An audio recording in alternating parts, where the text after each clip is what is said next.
अब डिमोनिक चीजें कल्चर बन रही हैं आने वाले दिनों में। ये तो शुरुआत है, आप पता नहीं क्या क्या सुनने वाले। ऐसी चीजें जो आपके दिमाग को हिला देंगी, जो बचपन से आपने कभी नहीं सुनी होंगी, अब वो कल्चर बनेंगी। इन चीजों में हम एक विश्वासी को कैसे जिंदगी जीनी चाहिए, आज मैं आपको वो बताना चाहता हूं।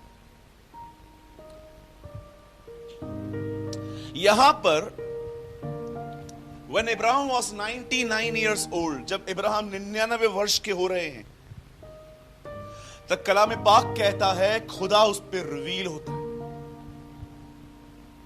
और परमेश्वर उसे कहता है, हे इब्राहिम, मेरी उपस्थिति में चल, सिद्ध होता जा।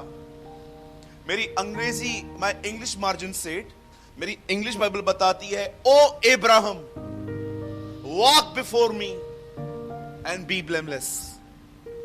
मेरे सामने चल और इस तरह तू सिद्ध होता जा।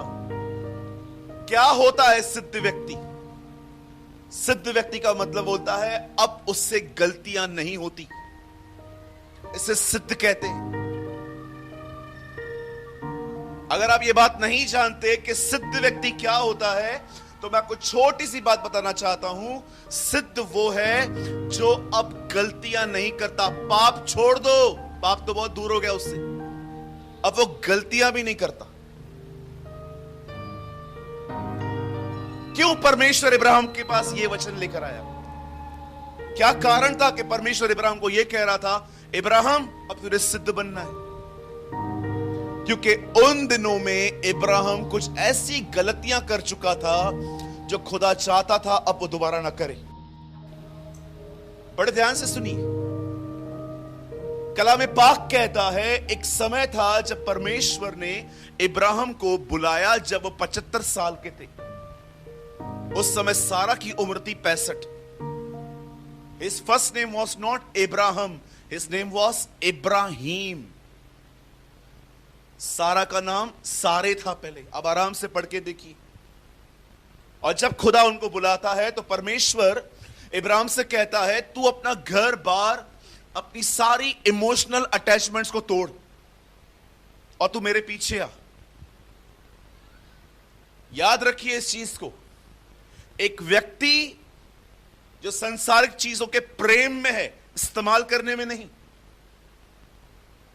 यहां देखिए, कोई इशू नहीं है अगर ये दुनिया मेरे हाथ में है तो, पर बड़ा प्रॉब्लम यह है कि मैं इनके हाथ में हूं। कुछ लोगों को लगता है कि अगर कोई गोल्डन घड़ी पहन रहा है, या कोई बहन डार्क लिपस्टिक लगा रही है, या भड़कीले कपड़े पहन रहे हैं, तो हम लोग कहते हैं हाँ संसारिक है ये लोग। तो आपको नहीं लगता आप संसारिक हो जो इस तरह बात कर रहे हो? मेरा एक फ्रेंड है, 1,75,00,000 की गाड़ी है उसके पास, बेंगलोर में रहता है।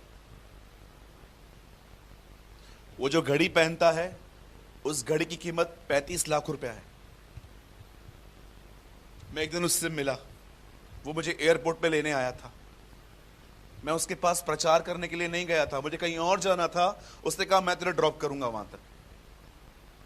हम पीछे बैठे थे, सफेद ड्रेस में ड्राइवर था उसके पास जो उसकी गाड़ी चलाता है। मेरे साथ बैठा, घड़ी, शूज, कपड़े, इतनी महंगी कार। पर जानते हो जब वो मेरे साथ बैठा तो उसने मुझसे पहला सवाल क्या किया? पहली चीज उसने मुझसे जानते क्या पूछी? तुझे इन दोनों में खुदा क्या सिखा रहा है?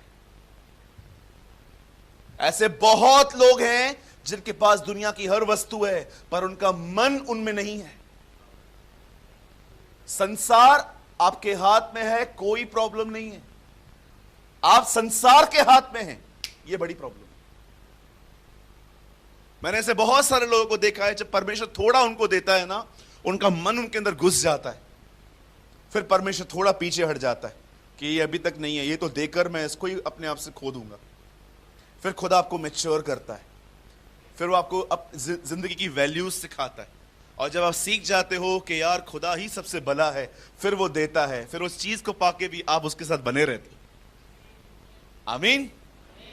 अब देखो, जब परमेश्वर इब्राहिम से कहता है हे इब्राहिम,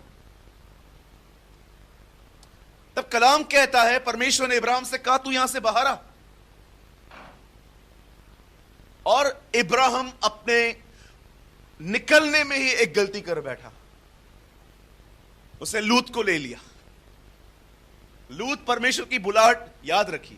आइए मेरे पीछे एक वर्ड कहिए जो मेरे अंदर आ रहा है, बोलिए उद्धार सबके लिए है, बुलाहट सबके लिए नहीं है। बुलाए हुए तो बहुत हैं, चुने हुए थोड़े हैं। बहुत लोगों ने जानते हैं क्या किया, अपनी सेवा में मामा, बांजा, चाचा, काका, काकी सबको स्टेज पे बुला दिया। अरे खड़े हो जाओ, खड़े हो जाओ, ये सास भी खड़ी है, ये बहू भी खड़ी है, ये भी खड़ी है, वो भी खड़ी है। ये पीले शर्ट पहन के आया है, बीवी आके बोलती है ब्लैक पैन, सास आके बोलती है अच्छा तो दिख रहा है मेरा बेटा। अब ये बंदा बीच में, लो और लो, चाचा मामा काकियों को लो, दबाओ अपनी सेवा।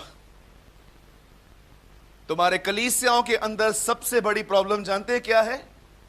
तुमने खुदा को नहीं सुना है, तुमने रिश्ते निभाए। परमेश्वर हमारा गवाह है, आप हमारी टीम से पूछ सकते हो, बहुतों को नाराज कर दिया हमने। जानते हो किस वजह से? उन्होंने कहा सेवकाई चाहिए, हमने कहा अब तक खुदा ने हमें नहीं कहा है।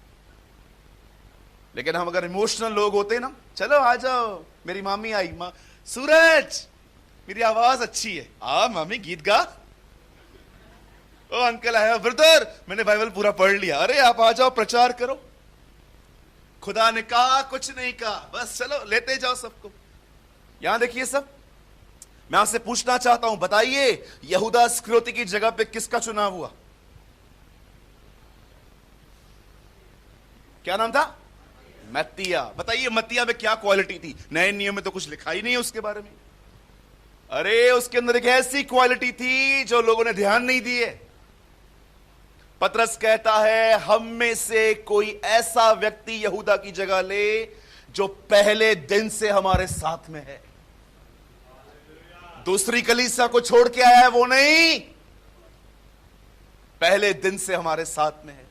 आप में से कितने लोग ये बात जानते हैं, यीशु के ग्रुप में 12 चेले होते थे। आप जानते हो ये 12 के बाहर रहता था, लेकिन ये पीछे पीछे था, पीछे पीछे था, और एक दिन खुदा ने उसका चुनाव किया। हम में से कोई एक ऐसा व्यक्ति उसकी जगह लेगा जो पहले दिन से हमारे साथ में है। किसी व्यक्ति को जो दूसरे की चर्च का है, आप उसे प्यारी प्यारी बातें कहोगे, वो छोड़ के आपके पास आ भी जाएगा। फिर वही चीज जो उसने आप उसके साथ की, अब वही आपके साथ भी करेगा। बोलिए अपने बाजू वाले के, जिसको जाना है जाने दो। हाँ, पकड़ के रखोगे गला दबाएंगे ये लोग।